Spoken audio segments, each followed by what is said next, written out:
두 번째 영상입니다. 자, 강의 자료만 보시면 됩니다. 이거는 책에는 전혀 없습니다. 자, 4번이요. 추리 통계는 표본 추출 방법이 중요하다는데, 이게 이제 지난번에 배웠던 거죠. 자, 이 표본 추출을 너무 이제 이상하게 해버리면 바로 이제 다른 사람들이 납득을 못 할 수도 있어요. 이거는 뭔가 좀 조사가 이상하다? 이제 이런 의문을 가지기 시작하면 조사 자체를 다시 해야 되는 거죠. 자, 그래서 여러분들이 나중에 사회복지 쪽에서 근무를 하시든 아니면 현재 현업에서 근무를 하시든 이 통계를 보시면은 아무리 통계가 표나 그래프나 그림이 좀 복잡하거나 단순하다고 하더라도 이걸 딱 봤을 때 그 주어진 것만요. 그러니까 내가 상상을 하거나 내가 임의대로 그러니까 내가 임의대로 해석하는 게 아니라 표나 그림이나 그래프를 딱 내 앞에 놓여진 그것만 뚫어져라 쳐다보면은 이제 직관적으로 이런 게 있을 수가 있어요. 이거 좀 뭔가 굉장히 복잡하고 멋있어 보이는 그림인데 이게 도대체 무슨 말이지? 이제 이런 걸 한번 느낄 수가 있고요. 두 번째가 굉장히 많은 숫자가 이렇게 빼곡하게 있는데도 불구하고 내가 이게 무슨 말인지 잘 이해가 안 된다. 자, 또는 그래프가 이렇게 막대 그래프나 이렇게 선 그래프 같은 게 있는데 이상하다. 이게 좀 뭔가 뭐를 정확하게 얘기하려는 건지 모르겠다. 이런 경우들이 많으실 거예요. 그래서 이 통계를 여러분 보실 때는 그러니까 내가 상상하거나 임의대로 이렇게 생각하지 마시고 그냥 내가 지금 눈으로 보고 있는 이 표, 이 그래프, 이 그림만 보시고 이해가 될 수 있어야 되는데 물론 그렇게 작성하기가 어려워요. 어렵다 보니까 전문가들이 필요하긴 한데요. 자, 여러분이 만약에 그런 이제 표나 그림을 이제 보시게 되면은 그냥 한번 말로 이렇게 여러분 그냥 소리내는 말로요. 말로 한번 이제 혼잣말로 해보세요. 남자가 뭐 10명이고 여자가 5명이고 제가 이렇게 말하듯이요. 뭐 3학년이 몇 명이고 4학년이 몇 명이고 뭐 사회복지 전공자가 몇 명이고 상담심리 전공자가 몇 명이고 이렇게 말로 한번 이렇게 혼자서 혼잣말을 해보세요. 그러면은 훨씬 쉽게 들리실 거예요. 내가 말하고 내 목소리를 듣는 거하고 그냥 이 있는 걸 가지고 그냥 혼자서 이해하려고 하는 거하고 좀 차이가 있기 때문에 저 같은 경우도 정말 복잡한 어떤 내용이라고 그러면은 소리내서 말로 한번 읽어봅니다. 그러다 보면은 너무 이해가 안 되던 것도 이해가 되기 시작하죠. 자, 이게 추리 통계는 표본 추출을 잘못해버리면 완전히 이게 잘못되는 거거든요. 그래서 일반화 가능성을 고민해야만 설득력을 얻을 수 있습니다. 자, 예를 들어서 내가 지금 하는 이 조사가 자, 이게 눈덩이 우리가 왜 저번에 추천받는다라고 얘기했잖아요. 눈덩이 표본 추출로 했을 때 일반화가 될 것인지 아니면은 이미 표집 그냥 길 가는 사람 이렇게 와줘서 여기 스티커 좀 붙여주세요 이렇게 했을 때 일반화 가능성도 괜찮은 건지 이거는 사실 그 사회복지 조사 방법론 책에는 이게 딱 이렇게 구분이 돼서 나오는데 이거를 고민을 많이 해보셔야 돼요. 이게 분명히 조사 방법론이라는 책에서는 이게 일반화 가능성이 낮다, 그러니까 낮다라고 되어 있는 건데 내가 아무리 고민해봐도 이 방법이 제일 좋은 것 같다면 그 방법이 제일 좋은 걸 수도 있어요. 그래서 일반화 가능성은 모든 표본 추출 방법에 해당이 되는 겁니다. 이게 그냥 내가 궁금해서 뭐 물어본다 그러면은 뭐하러 이걸 표본 추출을 해요? 그냥 전화해서 물어보면 되죠. 또는 카카오톡으로 야, 뭐 친구야 이거 내가 궁금한 게 있는데 너 아니 이렇게 물어보는 게 제일 좋죠. 뭐하러 이걸 표본 추출을 해요? 그래서 일반화 가능성이 되는 방법이 여러 가지가 있을 수가 있다. 그리고 교과서에 나오는 얘기하고 약간 다를 수도 있어요. 그래서 너무 고민을 하실 필요 없다는 거. 자, 그리고 5번인데 기술 통계는 표, 그림, 그래프로 각종 내용을 요약하고 재가공한 결과입니다. 그래서 기술 통계는 특히나 이제 취업률 같은 거예요. 취업률이라든가 고용률이라든가 이런 거는 범위를 어떻게 잡느냐에 따라서 상당한 차이가 있을 수가 있어요. 뭐 예를 들어서 실업률이요. 이번에 2023년도에 뭐 상반기 1, 4분기 상반기의 실업률은 한 3%밖에 안 되네. 이제 이렇게 느낄 수가 있는, 이렇게 해석할 수도 있지만 그 실업률을 어떤 식으로 측정하느냐가 굉장히 중요하거든요. 이게 좁게 측정하느냐, 넓게 측정하느냐, 나름대로 이거는 통계를 이제 작성할 때 규칙이 있고 원칙이 있을 거 아니에요, 대한민국도요. 그래서 당연히 그 규칙과 원칙에 따라서 이제 수집을 하는 건데, 만약 규칙과 원칙이 바뀌었는데, 그걸 이제 일반인들이 모른다 그러면은, 그냥 이 숫자가 이 결과가 맞는 거구나 그렇게 생각할 수도 있겠죠.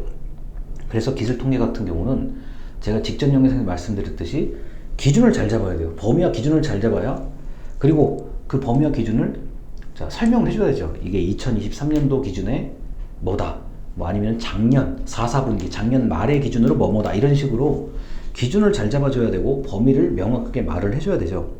자, 그리고 상담 심리 영역에서 가장 이제 중요시는 원자료, 로우 데이터, 원자료, 원래 자료, 가공되지 않은 원자료요. 자, 이거는 내가 예를 들어서 여러분이 이제 저를 상담을 해준다고 생각을 해보세요. 제가 이제 상담 받으러 오는 사람이고, 이제 여러분들이 상담 심리를 배우시니까 저한테 뭐 이것저것 물어볼 거 아닙니까? 제가 말하는 모든 거를 그냥 그대로 다 녹음하고 영상을 찍고 받아 적으면 그게 원자료예요. 그러니까 원자료인데, 김영재라는 사람이 자주 쓰는 단어가 뭘까? 요걸 이제 제가 말한 내용에서 뽑을 거 아닙니까? 그러면은 뭐 일정한 단어들이 많이 쓰였다. 뭐 김영재라는 사람하고 1시간을 얘기를 했는데 그 사람이 무슨 단어를 많이 쓰더라. 자, 그래서 이런 단어를 많이 쓰면 어떤 심리 상태일지 한번 예측을 할 수가 있겠다. 그게 이제 우리가 추리 통계 개념이에요, 그게요. 근데 지금 얘기한 거 잘 구별을 하셔야 돼요. 김영재라는 사람한테 1시간 얘기를 했더니 그 사람이 뭐 예를 들어서 힘들다라는 단어를 30번을 얘기했다 그러면 그거는 기술 통계예요. 30번을 이야기한 그대로 있는 그대로니까 그게 그 기술 통계인 거고, 그래 이 힘들다는 단어를 이 사람이 왜 많이 얘기를 하지? 한번 원인을 찾아볼까? 이거는 이제 추리 통계 개념이라고 보시면 됩니다. 그 원인을 찾는데 잘 찾을 수도 있지만 잘못 찾을 수도 있는 거죠. 자, 그리고 이제 6번에 평균 중앙값. 자, 평균은 우리가 뭐 점수에 대해서 굉장히 많이 이제 민감한 생활을 해오셨기 때문에 평균은 드릴 말씀이 별로 없습니다.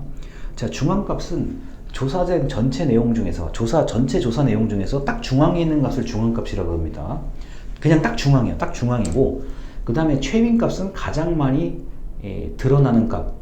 아마 예전에 설명드렸을 거예요. 뭐 예를 들어서 응답을 받았는데 뭐 한 달에 얼마 버십니까? 라고 응답을 받았어요. 한 10,000명한테 받았더니 한 달에 250만 원이라는 글자가 가장 많이 보였다. 그럼 그건 250만 원이라는 글자가 최빈값이 되는 거고, 뭐 때에 따라서는 뭐 하루에 커피를 몇 잔 마십니까? 저도 커피 지금 마시고 있거든요. 자, 하루에 커피를 몇 잔 마십니까? 근데 사람들이 뭐 2잔이라는 응답이 제일 많았어요. 그럼 그게 최빈값이에요. 그게 최빈값이에요. 그래서 여러분은 이제 뭐 이런 것도 있죠. 이게 이제 건강검진할 때 많이 나오는 거. 자, 귀하는 일주일에 몇 번 음주를 하십니까? 그러니까 몇 번 음주잖아요. 근데 만약에 우리나라 사람들이 일주일에 3번 한다 그러면은 3번이 최빈값이 되는 거죠. 자, 그리고 표준 편차라는 것도 있고 분산이라는 것도 있는데, 자, 이거는 이제 평균으로부터 얼마나 떨어져 있는지에 대한 거. 평균이 50점인데 마이너스 10점 플러스 10점이면은 40점부터 6점까지. 자, 평균이 70점인데 만약에 이게 예를 들어서 자, 플러스 마이너스 30점이라 그러면은, 자, 평균은 70이지만 최저는 40점이고 최대는 100점이란 얘기죠. 그래서 이 평균과 표준 편차, 이 분산이라는 거 지금 제가 적진 않았습니다. 이 평균과 표준 편차와 분산은 이게 세트로 항상 값이 나오죠. 컴퓨터가 계산을 해줄 때 대체적으로 이 세 개는 세트로 답이 나옵니다. 그래서 평균에 몰려 있구나, 평균에서 간격이 멀리 떨어져 있구나를 볼 수도 있습니다. 근데 우리가 보통 평균 값을 많이 보죠. 그 다음에 뭐 소득이라든가 횟수 같은 경우는 최빈값을 많이 볼 때도 있습니다. 자, 그래서 과거에 제가 통계를 배울 땐 최빈값 같은 경우에 별로 신경을 안 쓰는데, 제가 요새 돌이켜보면 최빈값이 상당히 중요한 의미가 있어요. 커피 2잔? 뭐 몇 번 술 먹었냐? 뭐 이런 것들이요. 또는 우리가 외식업계 같은 데서도 이렇게 쓸 수가 있죠. 자, 한 달에 몇 번 배달을 시키냐? 물론 평균값 중요해요. 중요한데 나는 배달을 하루에 매일 시켜 먹는다 그러면은 그럴 수도 있잖아요. 근데 한 달은 보통 30일로 가정을 했는데 어떤 사람 조사해보니까 35번이에요. 그럴 수 있잖아요, 충분히. 그럼 이 사람은 하루에 2번 시켰다는 거야? 이제 이런 얘기가 될 수도 있는 거죠. 그래서 제 개인적으로는 최빈값이 의미가 있다고 봅니다. 자, 그래서 기술 통계값만 잘 읽어도 사는데 전혀 지장이 없어요. 그리고 실무에서 전혀 지장 없습니다. 다만 귀찮은 게 뭐냐면은 표나 그림이나 그래프를 내가 만들어야 될 때, 뭐 한글이라든가 파워포인트, 엑셀, 때에 따라서는 손으로 그릴 수도 있어요. 급할 경우에는요. 이럴 때 이런 걸 그리는 게 이제 좀 작성하는 게 귀찮을 뿐이지, 제가 지금 말한 것 정도만 알고 그 표나 그림을 보셔도 사는데 아무 지장이 없어요. 제가 보기에는요. 아니, 우리가 예전에 그러잖아요. 사칙연산. 자, 더하기 빼기 나누기 곱하기만 잘해도 사는데 지장이 없다. 그 말이 틀린 말은 아니에요. 그리고 가면 갈수록 더 이제 많은 그 아주 좋은 그 장비, 기술들이 있기 때문에 그걸 내가 굳이 일일이 얘기할 필요가 없다라는 거까지 알아두시면 되겠습니다. 자, 영상 여기까지입니다. 감사합니다.